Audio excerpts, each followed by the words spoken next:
जय जगन्नाथ सांग मैंने मो चैनल को आपण मन को बहुत बहुत स्वागत कर। रावण एक एमिति नाम जहाँ शुणिले मने पड़े भय अहंकार और एक अजय शक्ति। प्राचीन काल रे एक शक्तिशाली राक्षस जन्म नेले तांका नाम थिला रावण।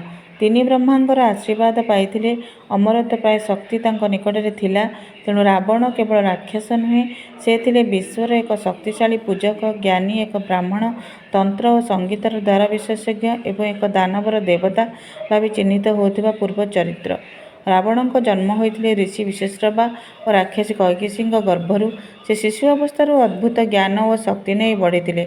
10टी मुंड्य 10टी दिगरे ज्ञान, शासन, जोग, तंत्र, ध्वनि, मंत्र, दूरदृष्टि, भौतिक आध्यात्मिक शक्तिर प्रतीक थिला। परिवार 3 जन भाई कुंभकर्ण, विभीषण और दूषण एवं भौणी सुपर्णखा।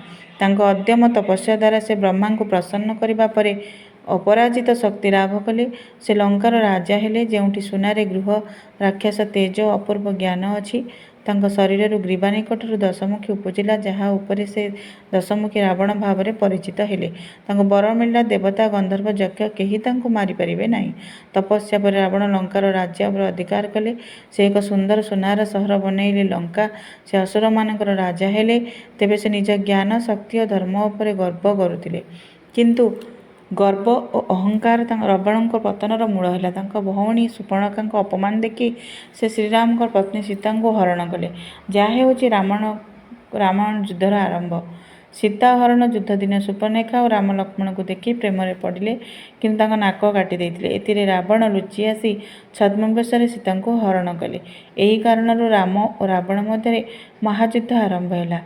सीता हरण पर हनुमान लंका दहन, विभीषण पलायन और राम सेना सह युद्ध होउछि एही कहानीर चूड़ांत।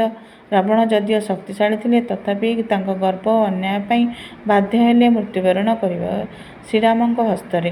शेषे श्रीराम धनुष बाण द्वारा रावण को बध कले। विभीषण लंकार नूतन राजा ले। रावण मृत्यु होता कारण नीति और धर्म रास्ता से छाड़ी देथिले। मृत्यु पर रावण जने शत्रु नुहे, से हेले जने शिक्षा, जोटी अभिमान और धर्म अन्याय केबे थांती नहीं, जो धर्म और सत्य अवश्य विजय लाभ करे। यही थिला दशमुखी रावण जीवनर सारांश।